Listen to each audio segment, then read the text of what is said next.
Halo Sobat Kabaroto, kembali lagi di YouTube channel Kabaroto. Nah, di sebelah gua udah ada SUV PHEV asal Tiongkok yang siap meramaikan pasar Indonesia. Ini adalah DFSK E5 Plus. Jadi ini adalah sebuah SUV dengan teknologi PHEV atau plug-in hybrid yang jarak tempuhnya itu bisa sekitar 1.400 km. Nah, penasaran nggak sama fitur-fitur dan rasa berkendaranya? Simak terus di YouTube channel Kabaroto.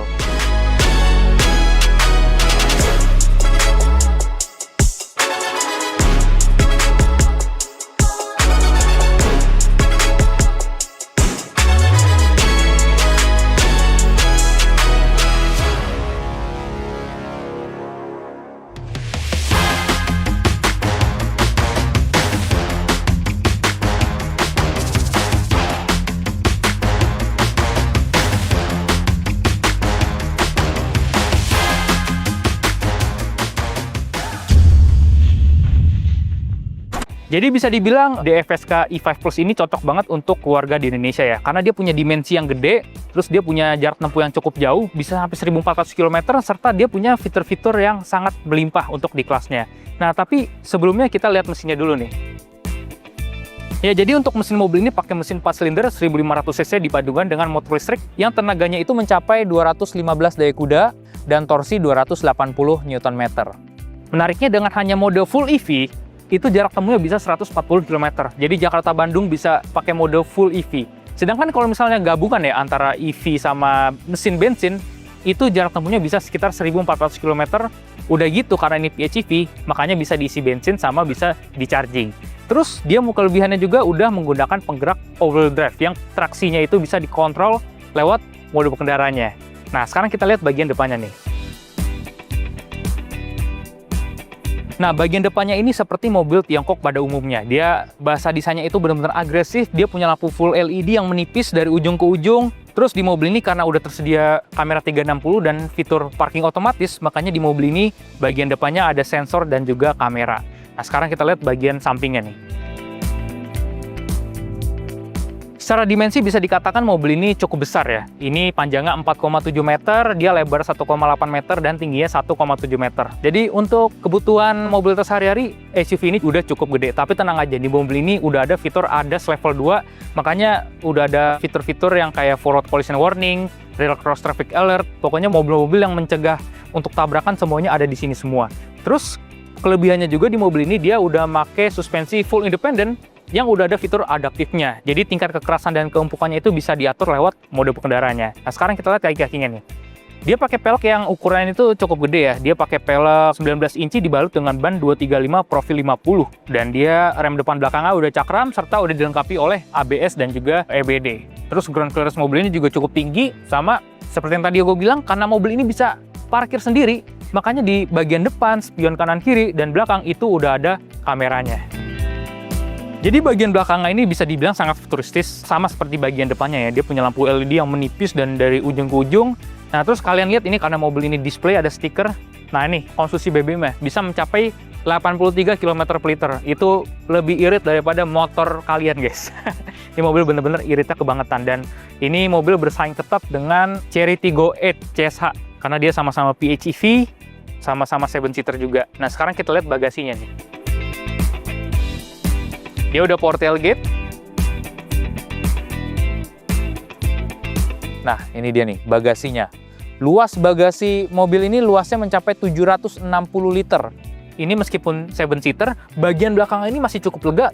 Bahkan kalau kalian lipat jok row ketiganya, ini makin lega banget, guys.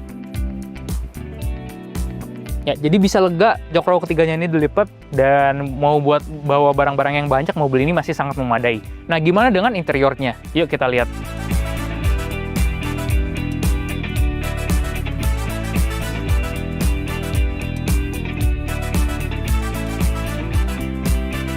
Kalau lu masuk ke interiornya, sebenarnya desain interiornya ini nggak beda jauh dengan mobil Tiongkok pada umumnya ya. Semuanya serba digital, semuanya serba touchscreen, dia ada layar gede ukuran 15,6 inci, tapi semua fiturnya kalian harus atur lewat head unitnya ini. Jadi ada fitur Android Auto, Apple CarPlay, Bluetooth, ada fitur kamera 360, sama nyeting-nyeting ADAS-nya juga harus lewat head unit. Jadi bener-bener minim tombol fisik di mobil ini. Bahkan ngatur AC juga harus lewat head unit. Tapi enaknya ini head unitnya jernih, responsif, terus juga nggak ada delay. Ini juga nampilin lengkap banget. Udah gitu di bagian konsol tengah tersedia 2 buah wireless charging, 2 buah cup holder, sama ada laci penyimpanan tertutup. Untuk setirnya dia paling 3, ukurannya seperti di FSK pada umumnya ya. Simple, tapi dia mudah juga untuk diotak-atik karena tombol ini gede-gede di setirnya. Terus kelebihannya juga di mobil ini adalah dia depan belakang udah tersedia ventilated seat. Makanya kalau lagi di cuaca panas kayak gini, punggung kita nggak keringetan karena udah ada AC lah di bagian punggung kita.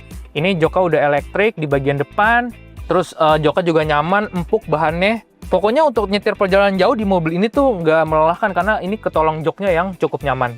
Terus di bagian tengah sini ada laci penyimpanan tertutup yang untuk naruh-naruh barang yang kecil. Nah untuk persneling ya dia letaknya ada di sebelah kanan sini nih. Jadi sistemnya itu ditarik sama dorong. Terus juga kelebihan juga di mobil ini udah tersedia panoramic sunroof yang ukurannya gede banget.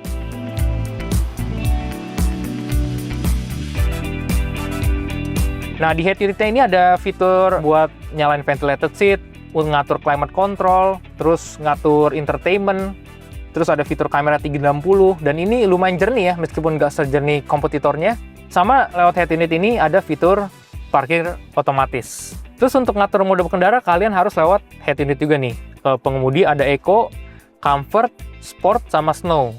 Terus dia punya layar panel instrumen ukurannya itu sekitar 10,25 inci yang nampilin bensin, jarak tempuh baterai, entertainment, sama posisi persneling. Nah kira-kira gimana dengan row keduanya? Yuk kita lihat.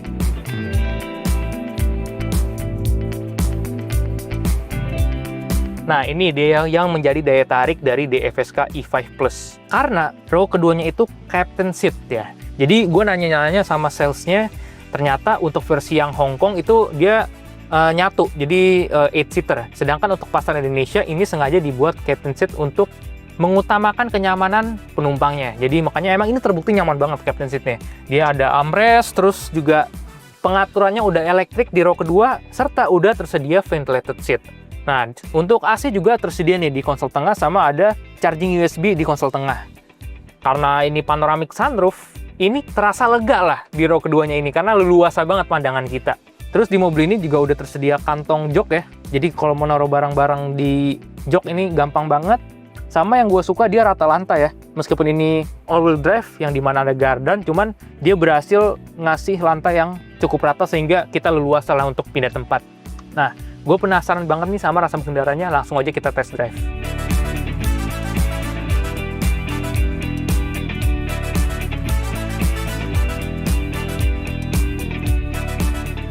Oke guys, sekarang gue lagi first drive DFSK E5 Plus ya. Ini gue nggak bisa bilang banyak karena kita nyobanya tracknya lumayan pendek, cuma jadi gue ngejelasinnya rasanya gimana sih untuk speed di dalam kota. Nah yang pertama udah pasti jalan merayap gini udah halus banget ya. Dari tadi kita syuting nyalain listrik, mesinnya sama sekali nggak nyala karena memang mesin mobil ini nyala kalau misalnya lagi digeber atau kalau misalnya baterainya udah mau habis, dia bakal ngecas. Jadi enaknya mobil ini tuh kalau misalnya kalian males ngecas, udah deh isi bensin aja mobil ini bakal jalan terus. Ya jadi enaknya meskipun ini mobil bongsor banget ya, panjangnya 4,7 meter, lebar 1,8 meter, dan tinggi 1,7 meter. Untuk penggunaan dalam kota mobil ini sangat gesit ya, terutama dari torsinya nih. Torsinya tuh instan banget khas mobil listrik, terus setirnya juga enteng banget, jadi kita berkendara di dalam kota tuh sangat mudah banget karena mobilnya gesit. Terus di mobil ini bisa ngatur regenerative braking-nya juga, jadi kalau kalian yang nggak biasa sama engine brake yang endut-endutan, ini kalian bisa setting lewat head unit. Mobil ini juga kedap banget ya, karena di mobil ini tuh udah dilengkapi kaca double glass ya. Jadi depan belakang udah double glass, makanya kekedapan kabin di mobil ini tuh sangat kedap ya. Cara kerja hybridnya gimana sih bang? Nah jadi karena ini PHEV, ini bisa diisi bensin, bisa juga di charging ya. Tapi kalau kalian malas charging, ini mobil bisa jalan dengan hanya bensin aja guys ya. Jadi buat yang males atau urgensi gitu, kalau misalnya lagi di pedalaman yang nggak ada SPKLU, kalian nggak usah khawatir, kalian tinggal isi bensin aja, mobil ini udah jalan. Dan kalau misalnya model listrik itu bisa 140 km ya, EV mode only. Kalau gabungan itu bisa 1400, artinya Jakarta-Bali nggak usah isi bensin. Torsinya enak banget, dia instan kayak mobil listrik. Apalagi ini all-wheel drive ya, jadi traksi di awalnya itu nge-grip banget dan pastinya lebih aman ketika jalannya lift-free. Selain ada traction control, mobil ini juga udah dilengkapi all-wheel drive, jadi enak banget. Enakan juga meskipun wheelbase mobil ini panjang ya, sekitar 2,7 meter, radius putar mobil ini masih cukup patah loh buat SUV sepanjang ini ya. Artinya kalau misalnya masuk ke dalam gang, mau muter balik, nggak ada dramanya maju mundur tuh. Mengingat SUV-nya sepanjang ini, dia masih ngasih radius putar yang sangat patah. Nah, untuk bantingan suspensinya gimana nih Bang? Nah, bantingan suspensinya bisa dibilang sangat rigid ya. Dia karakter itu dewasa, dia nggak memberikan rasa yang mental-mentul ketika lewat posisi tidur, jadi dia reboundsnya cepet. Biasanya kalau karakter kayak gini tuh dia bisa ngasih kestabilan yang sangat mumpuni ketika di kecepatan tinggi. Nah, kontur jalan juga masih cukup berasa, ya. Cuman dia masih dalam batas yang sangat nyaman ya.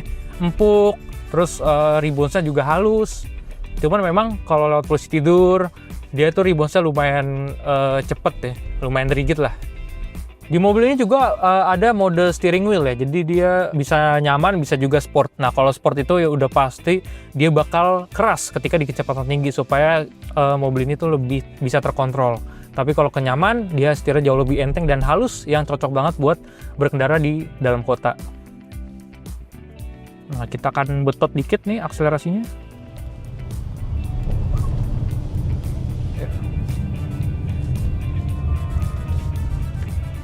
Jadi ketika kita berakselerasi, yang gue suka ini adalah dia tuh nggak ngasih hentakan torsi yang kaget, dia tuh torsinya tersalurkan dengan halus, tapi masih cukup bertenaga gitu. Buktinya tadi kita kickdown, dia masih spinning diputar di kecepatan rendah.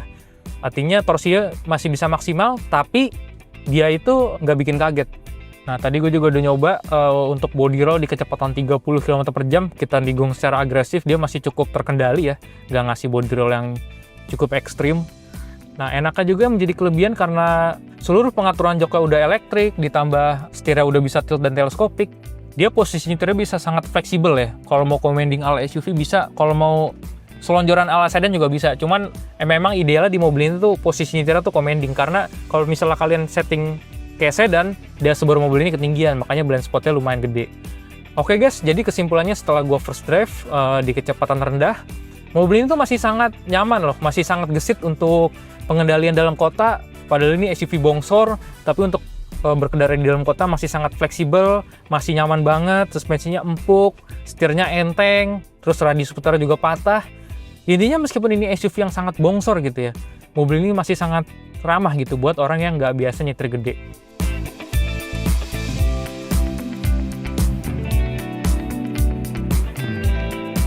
Pencet parkir dulu kalau mau parkir otomatis. Nah, kita harus jalan pelan-pelan supaya sensor kebaca.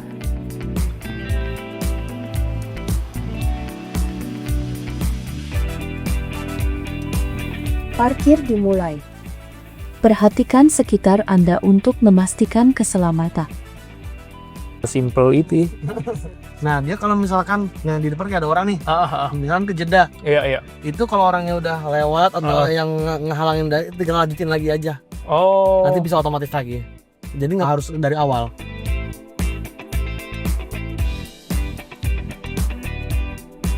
Yoi, nggak pegang apa-apa nih.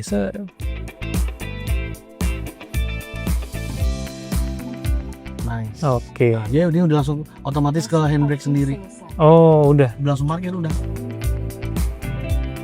Jadi sekian dulu untuk video kali ini. Sampai jumpa di video kabar auto selanjutnya. Dadah.